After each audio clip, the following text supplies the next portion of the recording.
Hello, hello, hello mga bebs. At ito nga, papunta na kami ng SM para ko bumili ng gas stove. At gigil na gigil yung anak ko dahil baka raw mahulog ako, ang arty-arty ko raw. Siya na ang nagagalit, hindi na ako.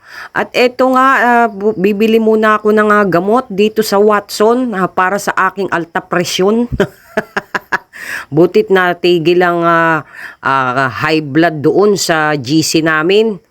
At dito nga namin napili kay Mang Kenny. Dito kami kakain ngayon at bago kami bumili o maghanap ng gas stove na ipapalit ko mga bebs. Walang masyadong tao dito kay Mang Kenny. Tanghaling na tapat yan at hindi ganun karami ang tao dito sa SM. Ang tagal-tagal ko rin hindi nakapunta rito sa SM mga bebs. Siguro last year pa. Kung hindi ko lang kailangan ng gas stove ay hindi ako pupunta rito sa SM mga bebs dahil sobrang traffic dito. Papunta at pabalik, lalo na ganyang oras ng katanghalian. At dumating na nga ang order namin, so chow-chow na muna tayo. Gusto ko kasi yung katulad ng dati kong gas stove, mga bebs, infrared. Ayan o, tingnan yung itsura, diba? Nakadikit yung silicone niya, mga bebs.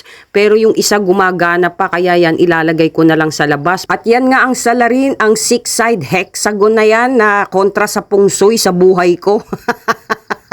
O sadyang tanga lang si Bebs. Pero ang feng shui ay gabay lang sa ating buhay, wag yung masyadong seryosohin.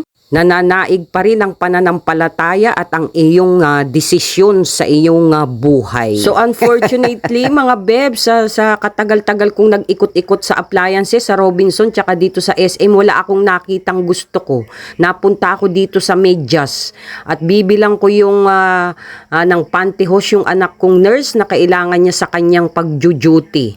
Mas maigi na yung lagi siyang may reserba dahil walang ganyan doon sa amin, dito lang sa SM. So yun lang mga bebs at thank you for watching. Good vibes. Sumainyo ang kapayapaan ng gabi. Mwah!